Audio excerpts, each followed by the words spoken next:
Hello friends, നമ്മൾ ഇന്ന് നമ്മുടെ കൈതക്കൃഷി എങ്ങനെയായി എന്നൊക്കെ നോക്കാൻ പോവാട്ടോ. കൈതക്കൃഷി നടത്തുന്നവർ ഇന്ന് അവരുടെ വണ്ടി, വല എല്ലാം കൊണ്ടുവന്നിട്ടുണ്ട്. ഏതാണ്ടെല്ലാം മരുന്നടിക്കുകയുണ്ടായി. അതുപോലെ വളം ഇടുകയാണെന്നാണ് എനിക്ക് തോന്നുന്നത്. പിന്നെ വലയെല്ലാം കൊണ്ടുവന്ന് അവർ ഇടുന്നുണ്ട്. നമുക്കൊന്ന് കാണാൻ പോകാം.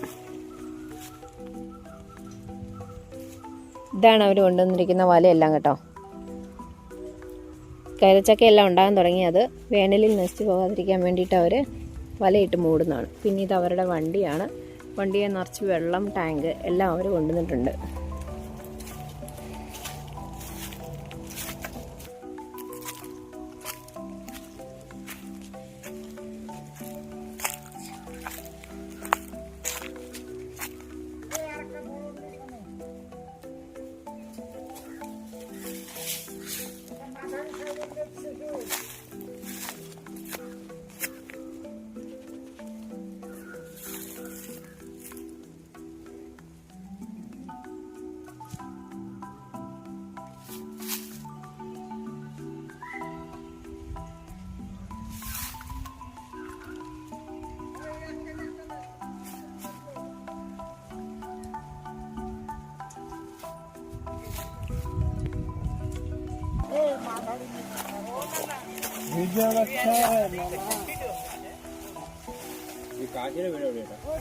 കാശിയുടെ വീട് അതിലെ ആ വഴിയില്ലേ?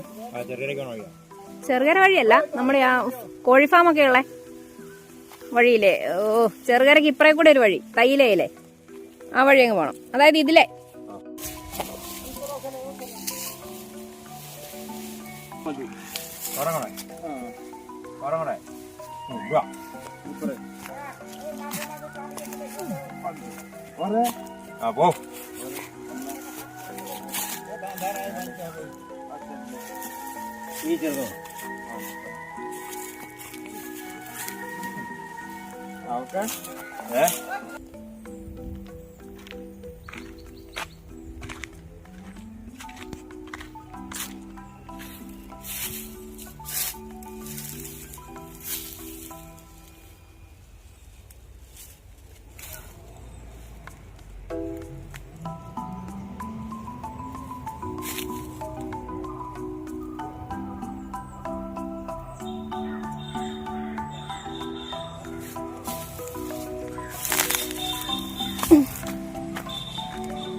നമുക്ക് നമ്മുടെ കൈതയുടെ അകത്തൂടെ അങ്ങ് വരെ പോകാവേ.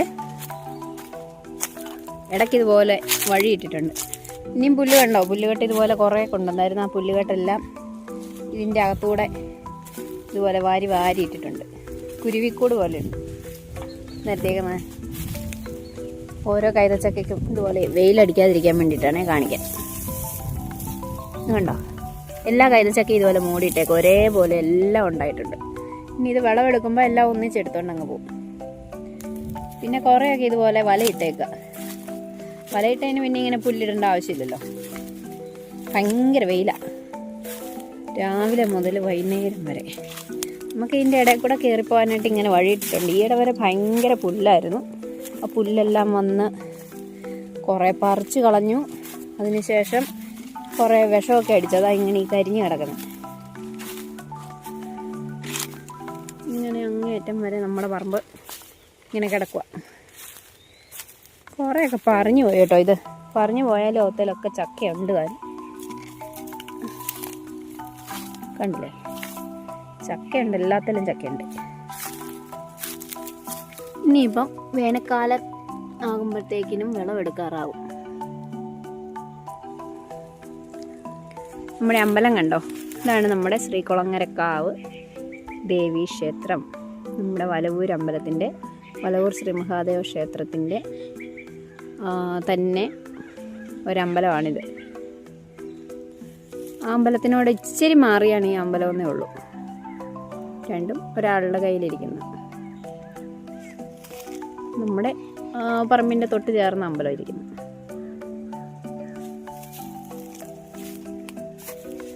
അങ്ങോട്ട് കയറത്തില്ലല്ലോ, ഭയങ്കര വഴിയടഞ്ഞ് കിടക്കുന്നുണ്ടോ.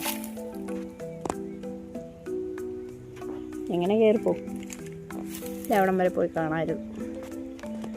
നോക്കട്ടെ കയറാവോ. അയ്യോ,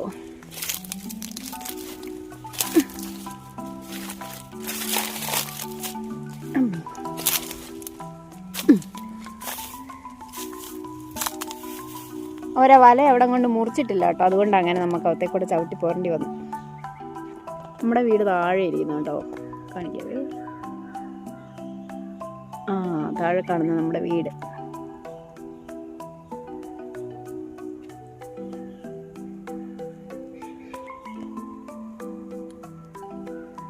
നമ്മുടെ റബ്ബർ ഇത്രയും മുഴുപ്പായി. അടുത്ത കൊല്ലം കൂടെ നമുക്കിവിടെ കൃഷിയുണ്ട്. അത് കഴിയുമ്പോഴത്തേക്കിനും അവരിതെല്ലാം പറിച്ച് മാറ്റും.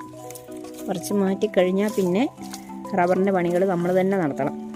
ഇപ്പോൾ ഉള്ള പണികളെല്ലാം അവർ തന്നെയാണ് ചെയ്യുന്നത്. വളമിടുക, തുരിശ് തേക്കുക, പിന്നെ ചുവട് ഭാഗം എല്ലാം ചെത്തി ശരിയാക്കുക, ഇതൊക്കെ അവർ തന്നെ ചെയ്തോളും.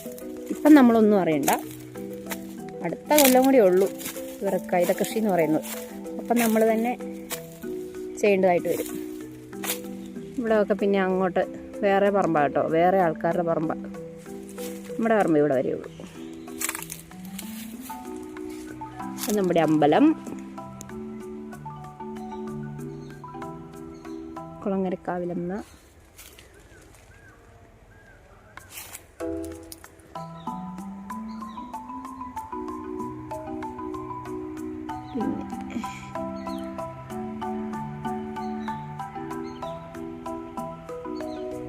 പിന്നെ താഴെ നമ്മുടെ വീട്,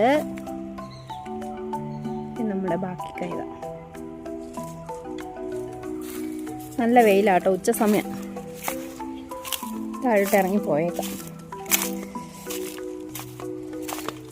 കാര്യം ഇതിലെ പുല്ലൊക്കെ ഉണ്ടായിരുന്നു. ഞാനങ്ങും പറിക്കാൻ കയറാറില്ല, ഭയങ്കര പേടിയാവും നമുക്ക് ഈ കാട്ടിൻ്റെ അകത്തോട്ട് കയറുമ്പോഴത്തേക്ക്. ഇതിൻ്റെ ഇടയിൽ കൂടെയൊക്കെ ആനയെ കൊണ്ട് പറ്റും കയറാൻ. ഇപ്പോൾ അവരെല്ലാം വന്ന് നല്ല വെട്ടി ഒരുക്കി വെച്ചേക്കും. അതുകൊണ്ട് നമുക്കിപ്പോൾ ഇതിൻ്റെ ഇടയിലോട്ടൊന്ന് കയറാം. കുറച്ചും കൂടെ കഴിഞ്ഞ ഒട്ടും കയറത്തില്ല. പിന്നെയും പുല്ലും ആവും, കൈതയെല്ലാം വളർന്ന് വലുതാവും. അപ്പോൾ അവർ ഈ വഴിയിലോട്ടൊക്കെ കിടന്നൊക്കെ വെട്ടിക്കളഞ്ഞു. അതുകൊണ്ടാണ് ഇപ്പോൾ ഇങ്ങോട്ട് കയറാൻ പറ്റുന്നത്.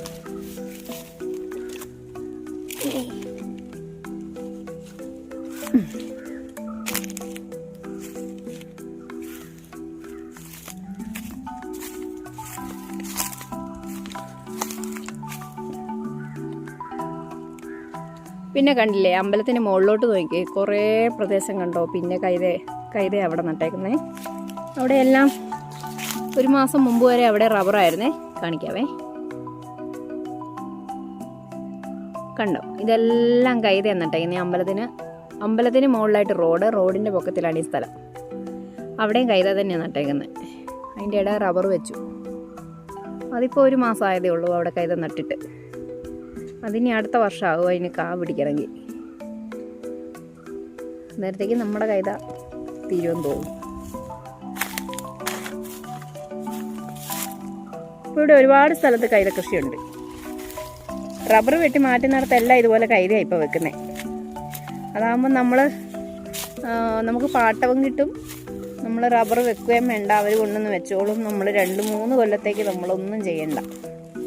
അവരത് വളർത്തി വലുതാക്കി ഇത്രയും.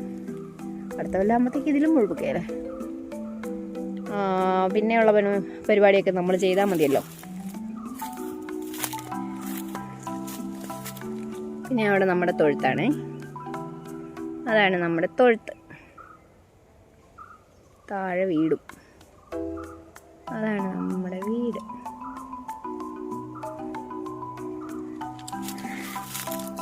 അപ്പോൾ നമ്മുടെ കൈത കാഴ്ചകളൊക്കെ ഇത്രയേ ഉള്ളൂ.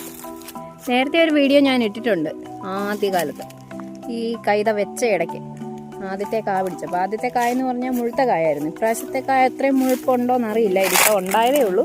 കുറച്ചുകൂടെ കഴിയുമ്പോൾ അറിയാം ഇതിൻ്റെ മുഴുപ്പ് എങ്ങനെയുണ്ടെന്നുള്ളത്. ഇപ്പോൾ വലിയ മുഴുപ്പൊന്നുമില്ല. കഴിഞ്ഞ തവണത്തെ നല്ല മുഴുപ്പുള്ള കായായിരുന്നു.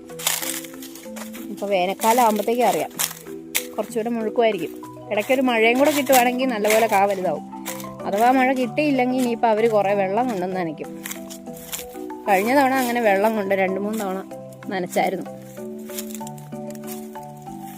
ഇത്തവണ എങ്ങനെയാണെന്ന് അറിയത്തില്ലല്ലോ നമുക്ക്.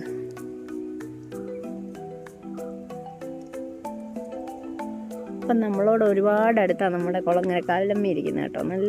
നല്ലൊരു ഭഗവതിയാണ്. നല്ല ഭഗവതിയമ്മ. നമ്മൾ പ്രാർത്ഥിക്കുന്ന കാര്യങ്ങളൊക്കെ നടത്തി തരുന്ന നല്ലൊരു ഭഗവതിയമ്മയാണ് ഇവിടെ ഇരിക്കുന്നത്. നമ്മളെ പേടിപ്പിക്കൊന്നുമില്ല. ചിലർ പറയും അമ്പലത്തിനടുത്തല്ലേ ഭഗവതിയെ പേടിയാ എന്നൊക്കെ പറയും. എനിക്കിതുവരെ ഒരു പേടിയും തോന്നിയിട്ടില്ല. നമുക്ക് നല്ല ഉപകാരമുള്ള നല്ലൊരു വിളിച്ചാൽ വിളിപ്പുറത്തുള്ള നല്ലൊരു അമ്മയാണ് ഇവിടെ ഇരിക്കുന്നത്. ഇവിടെ പൊങ്കാലയുണ്ട്. അത് കുംഭമാസത്തിലാണ് പൊങ്കാല. ഞാൻ പറ്റുന്ന കാലത്തൊക്കെ ഞാൻ പൊങ്കാല ഇടാറുണ്ട്. 2-3 തവണ പൊങ്കാല ഇട്ടു. അപ്പോൾ നമ്മൾ ഓരോ വഴിപാടുകൾ, ഓരോ കാര്യങ്ങളും മനസ്സിൽ ഉദ്ദേശിച്ചിട്ട് ഓരോ വഴിപാട് നേരും. അന്നേരം അത് കഴിഞ്ഞ് നമുക്കത് കാര്യം സാധിച്ചു കഴിയുമ്പോഴത്തേക്കും നമ്മൾ ആ പൊങ്കാല ഇടും. 3-4 പൊങ്കാല ഇട്ടു ഇതുവരെ. അങ്ങനെ നല്ലൊരു അമ്മയാണ്. അമ്മയുടെ അമ്പലത്തിന് ഫ്രണ്ടിലായിട്ടൊരു കുളമുണ്ട്. ആ കുളം ഇവിടെ നിന്നാൽ കാണത്തില്ല. നല്ലൊരു കുളമാണ്. ആ കുളത്തിലാണ് ഇവിടെ ഞങ്ങളെല്ലാവരും, ഞങ്ങളെന്ന് വെച്ചാൽ ഇവിടുത്തെ ഈ വീട്ടിലുള്ള ഞാൻ ഒഴികെ എല്ലാവരും നീന്തൽ പഠിച്ചത്. ഇവിടെ അടുത്തല്ലേ അവർ വീട്. അപ്പം വെള്ളമാകുമ്പോഴത്തേക്കിനും അവിടെ പോയി നീന്തും, അവിടെ കുളിക്കുകയൊക്കെ ചെയ്യുമായിരുന്നു. ഇപ്പം ആരെയും കുളിപ്പിക്കുന്നൊന്നുമില്ല കേട്ടോ. ഇപ്പം ദേവപ്രശ്നത്തിൽ അവിടെ കുളിക്കരുതെന്ന് പറഞ്ഞുകൊണ്ട് ഇപ്പം നാട്ടുകാരും അവിടെ കുളിക്കുന്നില്ല. അത്യാവശ്യം അമ്പലത്തിൽ വരുന്നവർ മാത്രമേ കുളിക്കാറുള്ളൂ. അപ്പം നമ്മുടെ കൈതക്കൃഷിയും കാര്യങ്ങളും കാഴ്ചകളും ഒക്കെ ഇത്രേ ഉള്ളൂ. അപ്പം വേറെ ഒരു വീഡിയോ ആയിട്ട് വീണ്ടും കാണാം. അതുവരെ എല്ലാവർക്കും ബായ്.